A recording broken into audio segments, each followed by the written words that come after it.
Hey folks, welcome to Affiliate Nerd Out. I am your nerderator, Dustin House, spreading that good word about affiliate marketing. You will find me nerding out on Tuesdays and Thursdays on LinkedIn Live and wherever you get your podcasts. So please subscribe if you would like. My guest today and nerd of the day is Jody Colbert, or better known as Declan Dunn. Who can't figure out how to get Jody off of his name on Restream, which is Well, no, incredible. I'm an affiliate guy, so I'm shilling for Jody. Buy Jody's stuff. Buy No. Jody's stuff. All right. Declan and I go back years, meeting an affiliate summit and networking in the same neighborhoods. So Declan is the growth developer over at Done Simply, which we'll get into. And Declan, appreciate you being here. Thanks for coming on in, and welcome to the Nerdatorium. Yeah, it's fun. Thanks for having me on. I look forward to exploring what is happening in the industry and hopefully share a little bit of a different point of view. Fantastic. And I want to hear more about Jody here soon, but you can ask any questions you would like about affiliate marketing, drop it in the chat. And Declan and I will do our best to get in there and answer those questions. So come on in. But without further ado, Declan, who are you? You know, I've been asking myself that for a long time, and I don't yet have an answer. But I am a longtime entrepreneur in the internet space since 1995.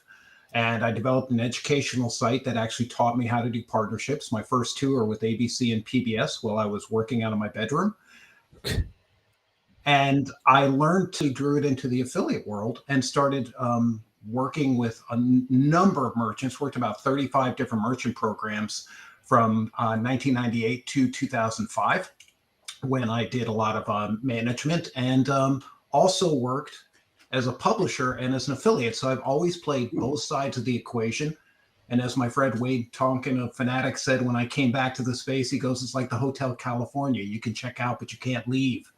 And I love the community and friends I have. And basically, I'm an old school performance marketer who just loves this space and loves building partnerships and community and finding different ways to make revenue and not taking it all too seriously. Oh, fantastic. Wade is a longtime listener on this podcast, and he's going to be a guest coming up in the weeks to come. So Nice. Glad you name dropped him. Love Wade. Everybody loves Wade. Nobody's ever had a bad thing to say about Wade. Well, thank you for the introduction, Declan. There's a link to Declan's profile in the chat already. Please click that link if you'd like to get a hold of him. Declan, let's talk about who you're servicing and what you're doing right now. Well, what I normally do is I tend to work, I've founded my own companies and have sold two. I am currently working at Done Simply, and mostly what I do is I tend to work with executive teams or also startup entrepreneurs, because I'm a startup guy. I love entrepreneurs. I love putting that energy in the space. Plus, there's a lot of room for revenue growth. So what I do is I call myself a growth developer, which is a mixture of business development and then really growth marketing, which is really seeing ways to increase revenue, not just conversions, but the whole integrated system from ad, or in the affiliate case, just a link, to the conversion, to the consumer experience. How do we actually increase sales? But more importantly, how do we actually develop LTV, a real bond with our customer? And to do it, I'm sort of unusual because as a growth developer, I build inside companies, divisions, or I work with them with people that they have and train them so that they can up and run it without me. And often it sounds really odd, but as a startup, I think of myself as like a little startup within companies to help grow that, often working with the C-level executives. And just, I just have a large network of people I've known over the years that are just a real blast to work with. And our success really comes from listening to each other and really just leaving the egos at the door. Who cares? Yeah. I mean, it sounds like we're doing many of the same things in certain essences. You're further along in your career than I am, but you know, I'm a go-getter. So, and I'm hunting down a different niche and vertical than you are, of course. But with that, the training portion of this, I think it's extremely important for every agency out there that or consultant that drops in to help train, and uh, that kind of gets put to the side when you're trying to get results, right? How do you make that balance? Is it clearing expectations early on with those clientele to really like find that nice balance between the two of those? Well, it's a lot of listening to them, but also a lot of times, my master's training is in instructional design. So Okay. everything I do as a marketer actually is drawn from teaching background for real, like Hmm. how to actually get people to reach. I like to, and they call this framing, because you have to frame it for people, because we tend to come with our ideas and try to make you do my idea, which is I don't believe in.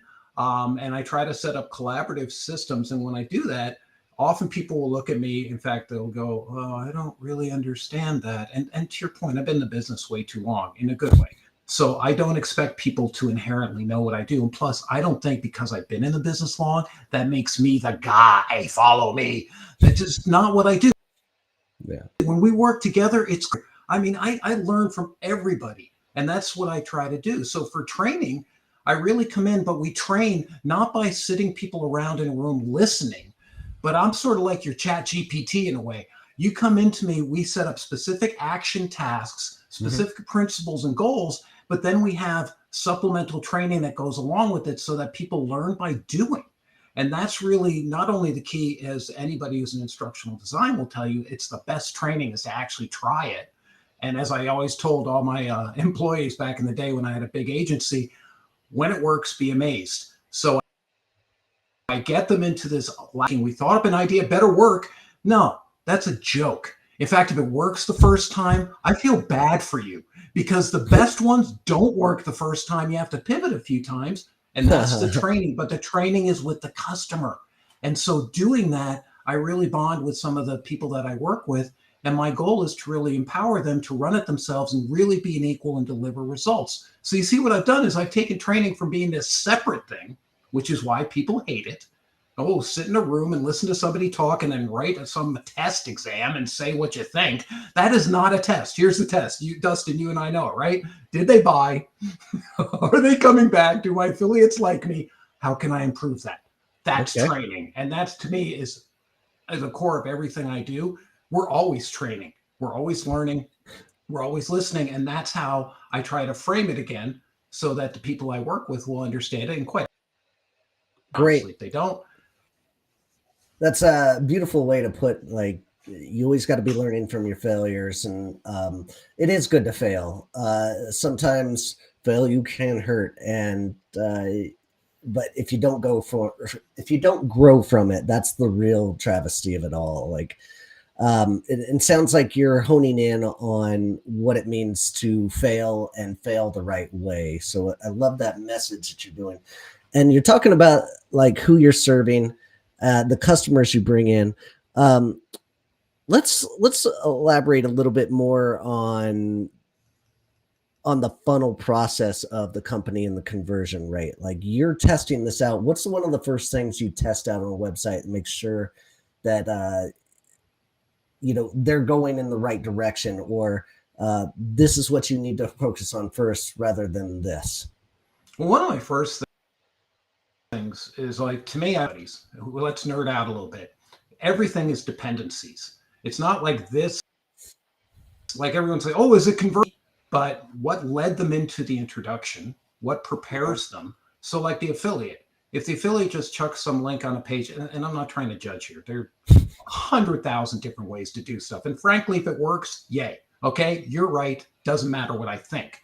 But there's matter between I say what I think and what I know. And what I know are numbers and data. So what I'm looking at are the behaviors. Are we doing on the front end, top of the funnel? Is that driving not only enough traffic, but real traffic? And again, let's not even get into fraud, right? But I mean, is it coming there? Is it in our conversion? And have you even tied into LTV, which many people don't? But what's Mm. the long-term value there? Because that's really, I'm like, if you don't know LTV, then you're just shooting ducks. You're really not, you're flying blind. And that's, by the way, there's tons of CEOs and CMOs I know who do that. I don't believe in it. different styles. But what I'm saying is, if I know that this ties into, I'll give you an example. Major company I worked with, we were doing credit cards. I won't name drop them. Big company, drove tons of registrations with affiliates, rocked it. It was honestly quite simple because there are a lot of great affiliates and they had no idea how to communicate with them. So really, that was my genius. No, but talking to them like people for real, like, and they were just in that corporate mucky muck style that they were just sort of like, and they didn't mean to be, but the way they came across was sort of stiff and they didn't really bond with these people who are hardcore good at credit cards. But what we found is we drove all this traffic, but then as a credit card company, long-term value is use the credit card, okay? So we found that there were people not using the credit card, which was a waste of money. So what we ended up doing was isolating the affiliate traffic, tying it back into who used the credit card and who did it, and if we're doing retail, who bought more than one. One buy is cute. Two is a loyalty. Three is a behavior. I want behavior. I want repeat buys. We found that out of the 5 affiliates who are generating the lion's share of sales, were good, and 2 were sending us for whatever reason, and they weren't doing games, lousy customers. And it wasn't any game playing, no fraud, nothing like that. I don't even know why. You're fishing in the lake. They're not biting there. The wrong people are biting. So we ended up having to move those other affiliates out in the commission of the ones that brought it. So we cut down acquisition, but we actually made it a much more profitable channel and actually much easier to manage. Excellent. And what kind of report do you like to run? What do you call that report when you're estimating, like putting that all together, lifetime value of the customers that they're bringing in, and then bumping them up in commission and saying these are the highest quality affiliates? Well, tricky part is I got to get LTV from them. I mean, I can't create your LTV. Oh, from the client themselves, right? Yeah, and if they don't look at it, that's actually a really good sign for improvement. Because if you're a young company, though, it doesn't make sense. If you're 1 or 2 years old, LTV is sort of a guesswork. So absolutely. So we want to say, okay, what's our ideal? Where are we working in? Give us some like North Star we can point to, and let's see if it's really the North Star. By the way, I'm really humble about that. Like, we're probably wrong. Yeah. This is why I don't even think that what we make up has to be proven right. Most times it's like conversion is what, 2 to 10%, maybe 20% gain. Most of the time we're wrong.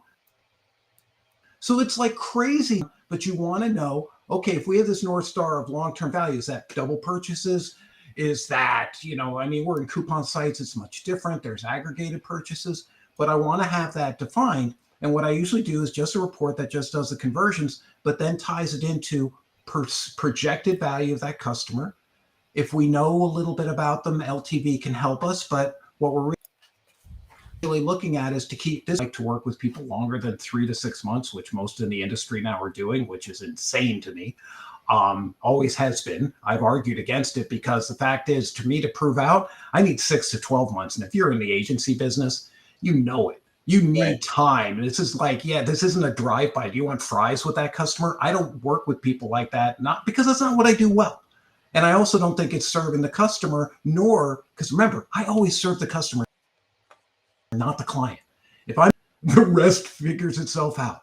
Trying to make the client happy and I don't agree with them, I'll talk to them about it. I'm not trying to be right. It's not right or wrong. It's right and left. And that's a really key thing because there's this head-butting male ego alpha garbage that can go on. Not that women don't do it sometimes too, but it's that, watch that, because in the end, throw the egos out the door. And if you're just watching the customer, you can never be wrong. You may not succeed, but you're constantly learning from that customer. So that's how I want to bring my sheet in that basically tells me basic conversions, but what percentage of those are likely to be LTV? What are those behaviors? I want to find a couple of key behaviors, indicators, which I always find that tell me that this is likely to be a repeat customer. Okay. Yeah. So for those young companies out there that might be listening, what's a good tool that you would suggest to evaluate the customer avatars that are showcasing in their lifetime value that is good for a company?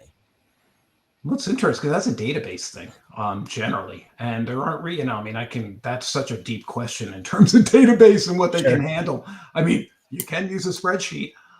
Sure. As odd as it is, I try to keep it pretty simple at the beginning because while the technology is there, generally you're going to have aggregated numbers. So that often comes into whatever your reporting is for your financials, Mm-hmm. for your profit and loss to be. That's an extreme. But if you're a young company, start out with a spreadsheet, start looking and live in 3 month increments. If you're just starting out, every 90 days review. How many of these people bought more than once? Mm-hmm. I'm just making that up as a metric. And then review that after like every 3 months. Live quarterly, but actually look and adapt and improve that. And if you want to get a really good report, I mean, it depends. Are you a retailer? Are you a credit card? There's so many different variables that it's hard to say, hey, this tool works, because the tool that works is the one you can actually use. And I find a lot, like I'm not a fan of Salesforce. And that's not a diss. It's just I hate it. But that's Yeah. just me. Okay. And it's great for some people, but I find it old, over convoluted, and I really just need to know some basic stuff. A lot of people rock Salesforce. I'm Sure. just saying, so what that tool is often is, so I don't really often have a choice or a recommendation on that. You do work with the tool that you're given with the clients that take on, no doubt. We don't have time, right? No, that's busy work that you don't really need. And then unless you're going to suggest something with an affiliate link, then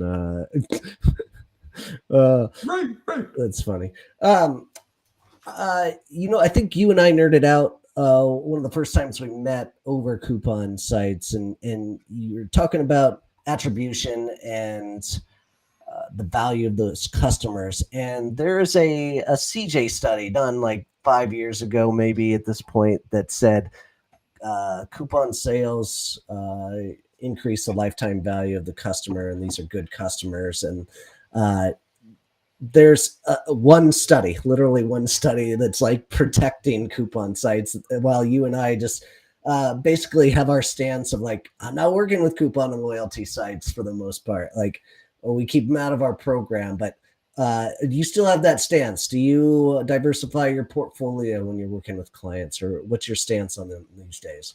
Well, I'm a realist. I mean, some of the companies don't want to work with them for various reasons. And any data that anyone reports, we're all cherry picking and trying to make a point. So, and I'm not putting CJ down. I mean, you could probably argue that with me. I'll show you other companies where coupons are not only frowned upon, but they don't really like them. And they don't like those type of affiliates. And I think that's actually a misnomer, because I don't think all coupon affiliates are bad. I mean, when I came, one of the reasons I left the space, because it was only coupon and rewards. And I was like, it was just stuck. And I thought that was all it was going to be. And when I came back, it broadened out. So there's more of a diversifying going on. So in terms of it, obviously, there are some that drive. Again, think about what I said with my example, the credit cards. Are they driving quality customers? Are they actually validating what you say? Because some coupons can. Coupons are always a good way to make it. But if the person's loyal to the coupon, which depends on the publisher and the audience, if they're actually loyal to the coupon, there's no loyalty. They're just buying price and hitting you. Where if there's actually a coupon that leads to loyalty with my brand, that's just a cost of business up front. And then I can see that comes out into repeat purchases where I'm not couponing them, in our case. Then that business case validates itself. So I always want to see, because here's the deal. They're just using coupons every time. They're not really buying from me. They're just buying from me, and they really will go to anyone else. That's the nature of coupons versus the audiences that bring you in, not just quality customers, but that just depends on if the customer, and that goes to your customer experience too, because most people have lousy coupon experiences that ruin it for the customer, and they just don't even care. So if the experience is good, that's why they buy more than once, not so much the origin of the traffic to coupons or rewards. Does that make sense? I think your message there is, if you are going to use some kind of coupon strategy, make sure they're up to date and they work.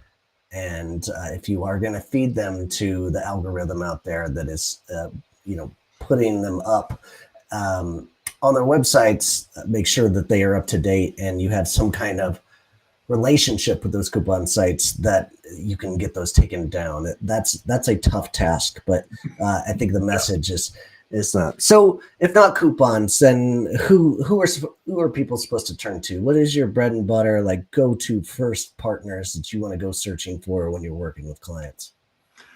Well, I work more for the publisher end in this day and age, but I would say Okay. that if we're looking, I think one of the narrowness I find is that people in this space, especially, and they're under a lot of pressure.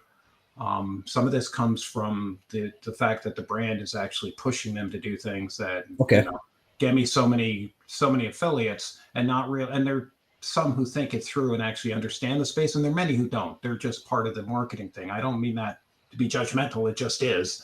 They're just like, like I saw one major program just put everybody to 0% because they cut their budget. A little clue phone, that's not really great. You're really not running a channel. You're just abusing affiliates. So you need to make sure that if you're looking for them to be sort of diverse, you want to look. So there's people like I do a lot of and a lot of people hate this, quality over quantity. We're such a quantity business, but I would much rather have a steady stream of quality affiliates who can Mhm. generate me successful customers, not necessarily all coupon, because nothing against that, but coupons are only part of the puzzle for the Mhm. customer. So I want those people maybe, but I also want to look at the content sites. Obviously, influencers, which my joke is they have 5 minutes of fame. So it's really hard with influencers because they rarely will repeat promote you, and they generally aren't famous ongoing, with some great exceptions, but it's a really hard space. Like they're hot for a year and then they're not. They're Sure. just doing it. So I like to have a wider array, especially now because so many are doing affiliates, that we can go into legitimate like publisher kind of things. Like, I don't mean just Wirecutter, that's an obvious one, but there's bigger companies doing it. Plus we can go in and realize that people on Substack, people are actually getting followings that are strong, 10, 50, 100,000 real people who actually read this stuff, are Mhm. a great way to get endorsed, and actually a way to get your brand referred beyond it. So what I sort of encourage them is, don't get stuck. The easiest thing is to, everyone like says, do coupon rewards. And then really we used to joke there's like 5 or 10 affiliates and all we do is keep chasing them. It's a big world is all I'm saying. And there's a reason we chase them. Okay. I understand that. But there's that myopic view that often comes from the top. And I'll just often go with the executives and keep saying it, and they'll not like me saying it, but after a while they start hearing. In other words, a great CEO will say no to you probably 5 times before they say yes. Most people chicken out because they're intimidated. I'm not. I'm a performance guy. I even tell them, if I'm not performing, I'm not here. Sure. What? Right? Game over. I'm not scared of you. And another way, I'm not coming through like follow me, but just know that what I'm doing is I really want to change your organization so that you can open your blinders a little bit and see incremental growth. There's so many different ways an affiliate program can grow, but it takes repeat messaging and that very short-term view that a lot have, we have Yeah. to work around. And you talk about that messaging. I think I've read a lot of your content as well. It's helped me develop in the years. And one of the best messages that you have is the outreach to publishers and going about it the right way. Like you say, like as a person, and that's kind of molded the way I've used my own strategy in the outreach. But can you tell me like what's working right now for you when you're doing this outreach to publishers? Is like what's an average time that you should take to reach out to just one blogger if you think they're going to be a difference maker? Well, I do a lot of this via cold email, which Okay. ironically is super strong. I think people do not understand it, but I don't give up because I Mm. understand one of the things that I do, and I'm a longtime marketer, so I learned persuasion, right? And that's what Mhm. most of the industry does. And I want to put that in terms. Persuasion, literally the definition, which all of you do is buy this now. Hi, my name is, and I work at this. I'm affiliate manager for blah, blah, blah. Hello, hope you're doing well. In 2 sentences, that's all anyone gets, an email, the preview window. You've just wasted time because it's not about them. You're Well, basically shilling and pitching. That persuasion mode is like a Jedi. You're like, I'm coming in and I will say this elevator pitch till I hit a button that triggers you. And if you don't, I will automate it and come back at you so many times till you melt in my hand. I de-learned that into curiosity, which is like, what and how questions, identifying gaps, leaving stuff out. And people say, you're playing hard to get. I said, I'm not playing. It's hard to get this person. So, for example, I'll give you an example of one name brand. I won't tell you the client, but I was working trying to get a deal with Pura Vida, and we had never worked with them, and they didn't know who we were as a publisher. And there was a lot of nothing, nothing, nothing. I was doing my old style, long, way too long, treating email, by the way, as an email, not as a text message. Little hint: it's a text message. It's not an Okay. email, especially your first contact, because I want them to ask me for the elevator pitch. I don't give it to them. What do? I talk about them. So we looked at Pura Vida, they audience. So I wrote the headline, Pura Vida and Gen Z love. And I used a heart emoji, which I never do, which was really weird, but I've been reverse mentoring with a lot younger people to actually teach me how to not be an old dude and actually learn to communicate in the style, not emojis, but in a style that's more familiar, briefer, and gets to the point. And what's funny is I de-learned all that persuasion stuff. And so what I did with Pura Vida and Gen Z love, I said, listen, Pura Vida, we were actually asking our members what they like, and they said Pura Vida. And would you be open to like having a chat? This actually comes from our people saying they love you. By the way, love your bracelets. 24 hours, I got a response. 6 months previous, every month going out, no response because my stuff was lousy. The subject line and the 2 sentences were boring. How can I say that? Because they don't respond. And what I did was find a way to get them to respond. And then I started like using this and it really exploded. Not only I do B2B too, so I'm getting into bigger companies, but realizing you got to walk in there. There's a thing called steel manning from a book called Intuition Pumps by Daniel Dennett. Steel manning means take the other person's perspective, and that's where curiosity is. In other words, I want them to be curious and ask me. So instead of me persuading them and thinking them, because what persuasion means is I'm going to make you take a belief or take an action. I'm going to Jedi you. Forget that. Put open questions, know what they're interested in. And when they say, what does that mean? How does that work? Okay, now we're talking. Now I can give you the pitch, the details, the cookies, all this stuff that we in the affiliate space think is so matter of fact. Honestly, it's just blah, blah, blah. Because if you look at the emails, they all sound and look the same. So truncate it down and get curiosity to get them to ask you. Don't pitch. I would love to see a stat that says affiliate managers that put a link to the to join the program in their first email and what the chances are that they're going to get the person to sign up. I would love to see the stat. It has to be in the less than 1%, I would assume. Like you can't just go to somebody and ask them instantly to join the program. I love your methodology here and your outreach. Utilizing your personality to get a response is so key in this industry, and it's one of those things people just don't get. Great insight there. Thank you, Jody. Also known as Declan Dunn, but don't tell anyone. All right, Declan. Too funny. Sponsor of the day. Let's pay some bills. We're talking about publisher discovery. One of my favorite tools to utilize out there. We're talking about getting out there and making the right message to the right publishers. If you want to go find those publishers, use Publisher Discovery. They're an incredible tool to go find the right publishers at the companies that you want to work with and get a response using the Declan method. So moving into defending your post. It's a new segment I'm going to start utilizing here. So I scoured your LinkedIn post for something fun. And I know you're big into AI and the movement here. And I know you set yourself as a realist. And so this message, first off, you're using some kind of AI art generator here, correct? Yeah, so, Midjourney. Yep, yeah, totally. Beautifully done. But this is talking about people through the decades, through the existence of technology, how this next piece of technology is going to be the end of humanity and how it hasn't happened yet. But people are convinced that AI is going to do this. What's your thoughts here? Defend your posts.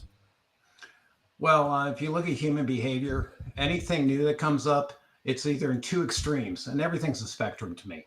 It's either utopia, this is it, which is what the AI people are doing. And it's part, I actually love it, but it's part of the, you know, cultish feeling that can happen when these changes happen. And then there's the dystopian end. It's going to destroy us. And if you've looked at, I've been in this business, the internet, when it came out, oh, this is going to take people's jobs. When the personal computer came out, this is going to destroy jobs. If there's actually a Substack thing called Pessimism, I believe that's the reference of it, which cites every decade in the 20th century and the 21st, we are continually dying and being eaten by machines. Like, just to see the patterns of fear, because when you're afraid of something, why are you afraid of it? And actually, that to me, I haven't felt as jazzed about anything since AI, because when I went to the February conference run by Jasper, dude, it was crazy. It was like San Francisco was in 95. And I know I'm old, but it was that like all ages, artists, techs, people from all over the world. This stuff was like so vibrant. It wasn't like the usual bro tech, we're billionaires unicorn thing in San Francisco. Not against it, but like somebody like me, it's like, hey, thanks, old dude. You don't fit in. It was a peer-to-peer kind of thing. And what the fear is that, and what's really funny is people have seen Terminator way too often. They assume it, because it's funny. It's like, there's this brilliant thing that can do all this stuff. And by the way, in the end, it's just going to kill you.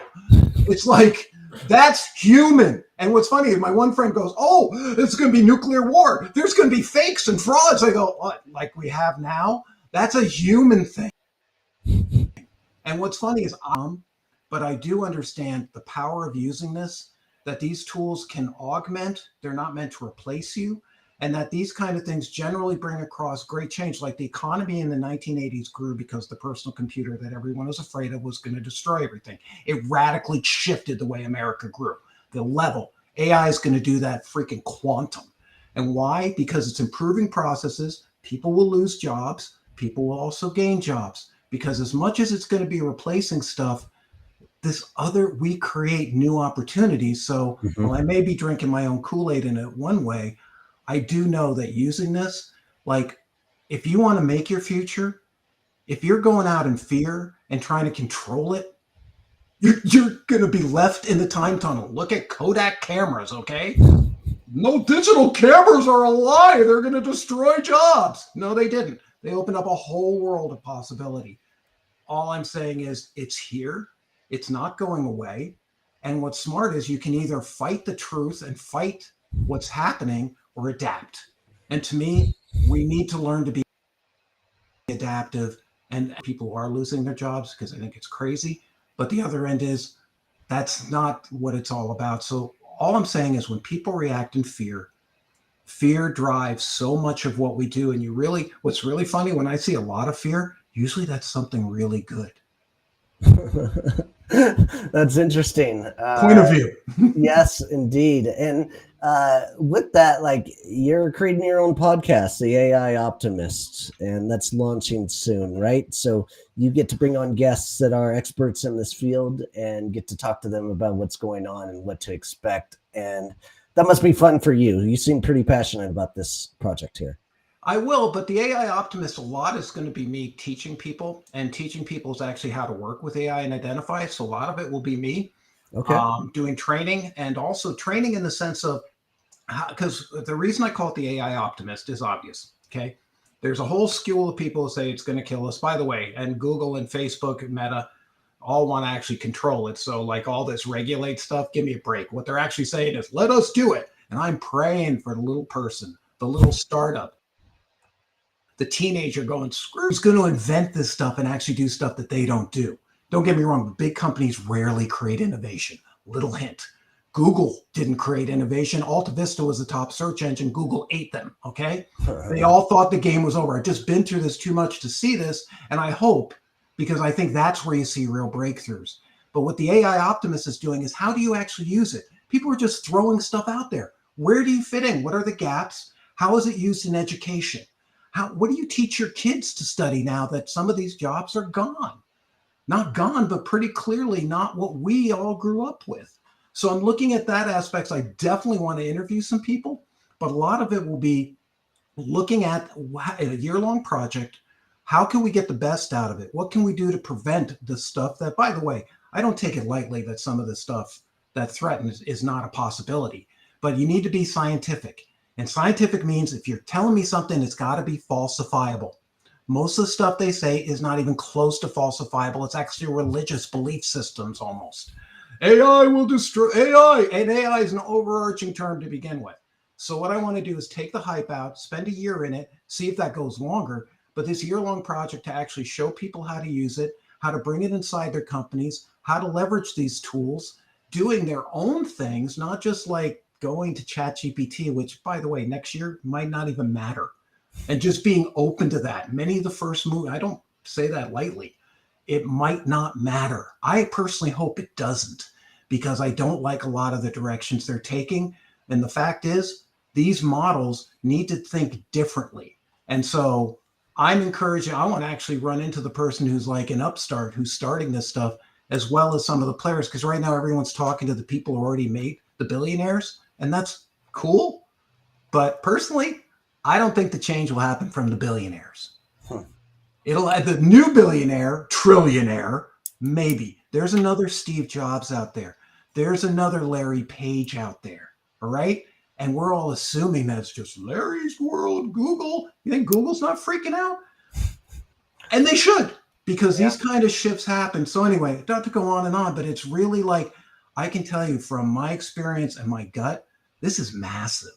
Yeah. This is going to change the way we do things. And the thing is, find a way to swim with it and work with it, and stop being afraid of it, because your fear is part of us that actually, like, you notice how people say ChatGPT lies?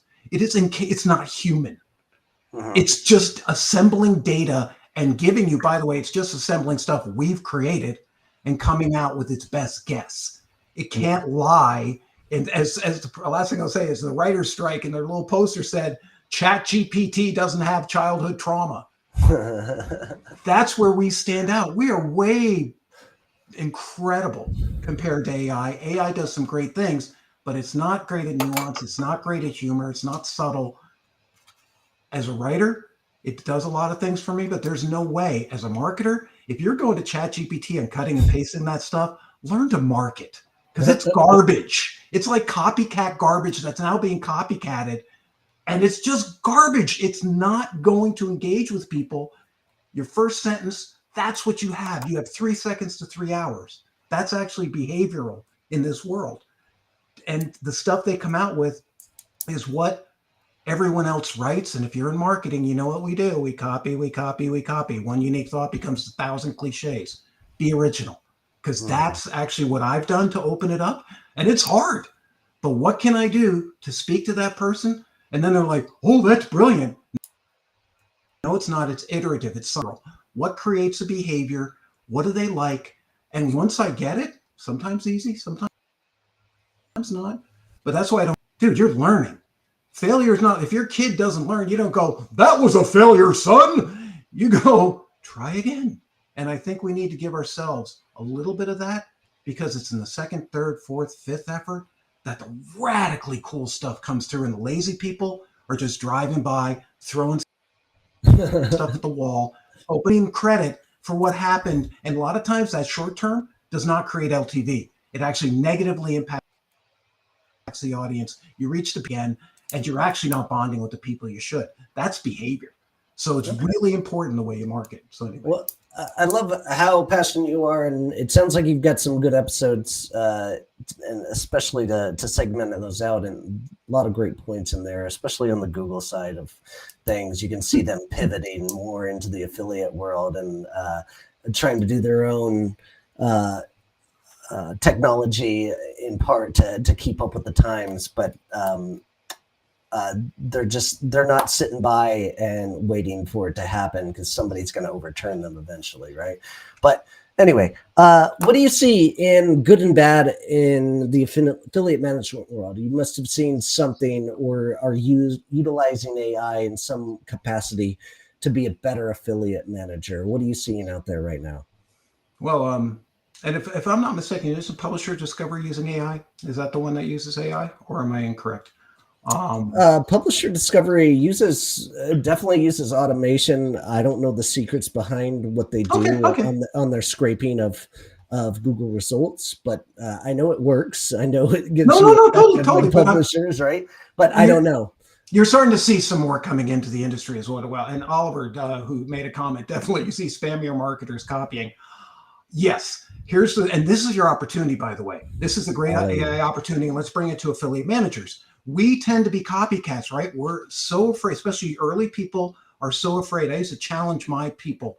Don't be afraid, mess up, talk to me, learn. The best thing, the only difference between me and you is I know I can come up with the idea. You don't yet believe it, and you will. If you don't, we're stuck in me, and that's going nowhere. We need to have your ideas, your input.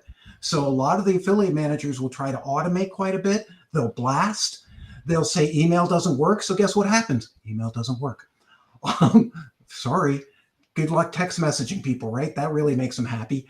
You're trying to reach people who don't want to be reached. So you need to take the next level.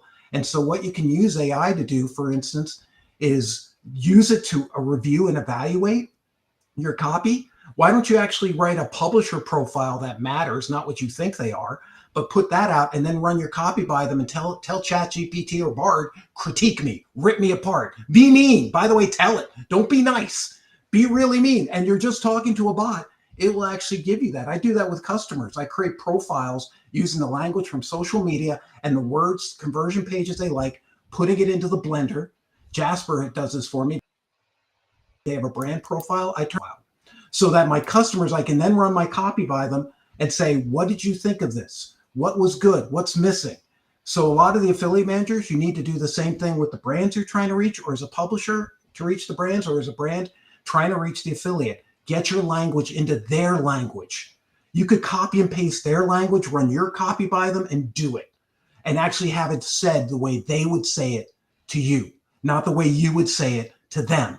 Jasper actually did this with all its affiliates. They actually, and they're Jasper, so they're like on steroids here, right? But they have 16,000 affiliates. They take their content and they have their marketing message, and that content is adapted to the voice of the affiliate.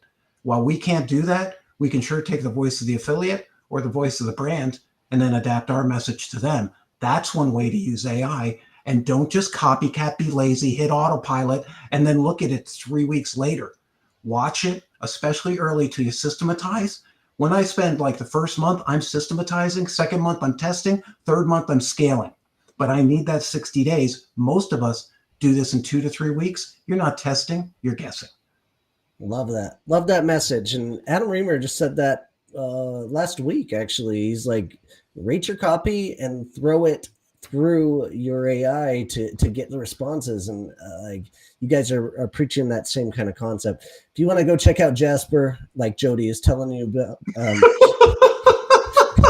Jody actually doesn't like Jasper. I do. Jody so it's really funny. Jody is less on to Jasper, but yeah. Jody Declan says, go check out Jasper, dustinhouse.com/Jasper for my affiliate link. And look, I'm being held hostage by Jody Colvard. Yes. She is telling me to market you. All this stuff I'm saying is a lie. Jody Colvard is holding me hostage. Free me. So sorry. I love her dearly. It's just hilarious that her name is there, but we've worked together many years. But you know what I'm saying, man? As an affiliate manager, stop. You're trying to be safe. I want you to be safe. But the other end is, if you actually want to break through, stop talking about yourself, your brand. Nobody cares. And I don't mean this to be mean. It's just true. You know why? People love it because I have my boundaries. One of the reasons people love to work with me that I've made deals with, because if it's not in my boundary or theirs, I say it, we part friends, and they're like, thank you for saving me time. You're not going to convince somebody who's not a good partner to be a partner. And the more you look at it from their way, it's inherent. It's like being the customer. You need to look at it from their point of view. Drop yours, drop your ego, stop feeling it's personal. And by the way, it does suck. I do know. Oh, crickets. It sucks. But the other end is you're at a low percentage game. How many of your affiliates make most of your sales? This many. So why not look at them and get to know them and then add more of those than to try to think that you're going to convert 80 or 90% of these people? Just one point of view. Fabulous. That's a great way to end it, Declan. Appreciate your time. Go check out his podcast, which is launching next month, The AI Optimist.